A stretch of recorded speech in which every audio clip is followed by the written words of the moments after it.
fill in the blanks. Question number 1. He dashed to the market yesterday. Goes, gone, went, going.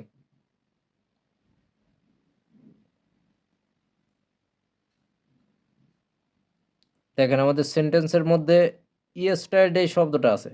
Yesterday শব্দটা কোন টেন্সকে represent করে? এটা হচ্ছে first indefinite টেন্সকে represent করে। এটা হচ্ছে ফার্স্ট ইনডিফিনাইট টেন্সকে রিপ্রেজেন্ট করে। তার মানে আমাদের সেন্টেন্সের মধ্যে যদি ইয়েস্টারডে লাস্ট শব্দটা থাকে তাহলে ওই সেন্টেন্সটা ফার্স্ট ইনডিফিনাইট টেন্সে কারেক্ট করতে হবে। তখন আমাদের কারেক্ট অ্যান্সার কী হবে? He went, C, he went to the market yesterday. গতকাল সে বাজারে গিয়েছিল। He went to the market yesterday. Correct answer হচ্ছে সি। এরপর question number 2, she is dash beautiful girl and the no article. A beautiful girl, she is a beautiful girl. সে একজন সুন্দরী মেয়ে। She is a beautiful girl. Question number 3. He is dash than his brother. Tallest, taller, tall, most tallest. He is dash than his brother. He is tallest or taller or tall. Yes. B. Taller. He is taller. taller কেন হবে? দেখেন এখানে দেন শব্দটা আছে। তো দেন শব্দটা থাকে কোন ডিগ্রিতে? এটা হচ্ছে কম্পারেটিভ ডিগ্রিতে দেন শব্দটা ব্যবহার করা হয়। তো এই যে টল, এই টল শব্দটার কম্পারেটিভ ডিগ্রি কি? টলার। টলের কম্পারেটিভ ফর্ম আছে টলার। সেজন্য এখানে আমরা টল শব্দটা ইউজ করতে পারবো না, কিংবা টলের শব্দটা ইউজ করতে পারবো না, টলার শব্দটা ইউজ করতে হবে। He is taller than his brother.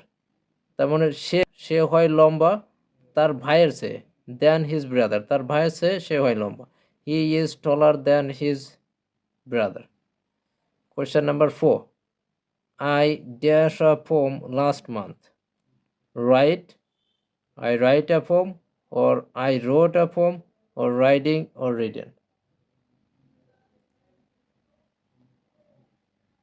দেখেন এখানে এই যে লাস্ট শব্দটা আছে, লাস্ট। আমি এর পূর্বে বলছি যে লাস্ট ইয়েস্টারডে এই শব্দগুলো যদি থাকে কোনো সেন্টেন্সের মধ্যে তাহলে ওই সেন্টেন্সটা ফার্স্ট ইনডিফিনাইট টেন্সে লিখতে হবে। তাহলে এখানে রাইট লেখা যাবে না, কি লিখতে হবে? যে আই রোট।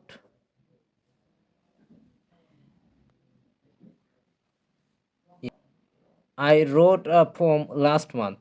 এই যে লাস্ট মান্থ মানে কি? গত মাস। তাহলে গত মাসে আমি একটা কবিতা লিখেছিলাম। I wrote a poem last month. Question number 5.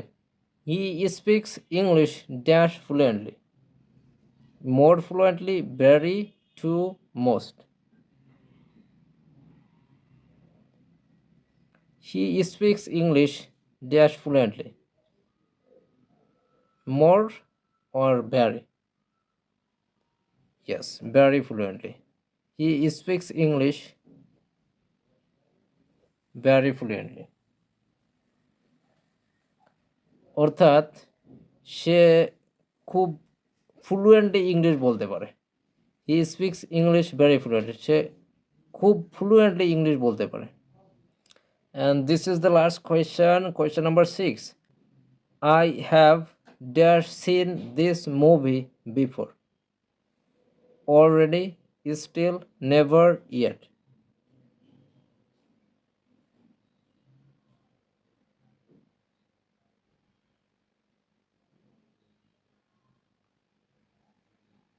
Yes, already.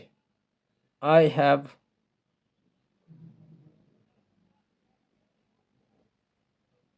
have already seen this movie. Already কেন ইউজ করবো? দেখেন এখানে হ্যাভ এই যে একটা সাহায্যকারী ক্রিয়া এখানে দিয়ে দিছে, যে হ্যাভ সাহায্যকারী ক্রিয়াটা থাকে কোন টেন্সে? প্রেজেন্ট পারফেক্ট টেন্সে। প্রেজেন্ট পারফেক্ট টেন্সের সাহায্যকারী ক্রিয়া হচ্ছে হ্যাভ হ্যাজ। তো এইখানে হ্যাভ সাহায্যকারী ক্রিয়াটা দিয়ে দেওয়ার কারণেই আমাদের এটা প্রেজেন্ট পারফেক্ট টেন্সে লিখতে হবে। দেখেন, আর এই যে অলরেডি শব্দটা কোন টেন্সকে রিপ্রেজেন্ট করে? এটা হচ্ছে প্রেজেন্ট পারফেক্ট টেন্সকে রিপ্রেজেন্ট করে। অলরেডি শব্দ থাকলে সেই সেন্টেন্সটা প্রেজেন্ট পারফেক্ট টেন্সে লিখতে হয়। আর যেহেতু আমাদের এখানে প্রেজেন্ট পারফেক্ট টেন্সের একটা সাহায্যকারী ক্রিয়া দিয়ে দিছে, তাহলে এখানে অবশ্যই অলরেডি ইউজ করতে হবে, তা নাহলে এটা প্রেজেন্ট পারফেক্ট টেন্সে যাবে না। অলরেডি যেহেতু প্রেজেন্ট পারফেক্ট টেন্সকে রিপ্রেজেন্ট করে, তার মানে হ্যাভ থাকা মানে অলরেডি ইউজ করতে হবে, অলরেডি থাকা মানে হ্যাভ প্লাস ভার্ব 3 ইউজ করতে হবে। এই যে হ্যাভ প্লাস ভার্ব 3 সিন। তাহলে অলরেডি যে সেন্টেন্সে থাকবে সেই সেন্টেন্সটা প্রেজেন্ট পারফেক্ট টেন্সে কারেক্ট করতে হবে। সেজন্য I have already seen this movie, already correct answer. তাহলে এই যে আমাদের 6টা কোয়েশ্চেন, আজকে ক্লাসটা এই পর্যন্ত। ক্লাসটা ভালো লাগলে অবশ্যই লাইক করবেন এবং শেয়ার করবেন, আর বেশি বেশি প্র্যাকটিস করার জন্য চ্যানেলটা সাবস্ক্রাইব করে পাশে থাকা বেল বাটনটা অন করে দিবেন।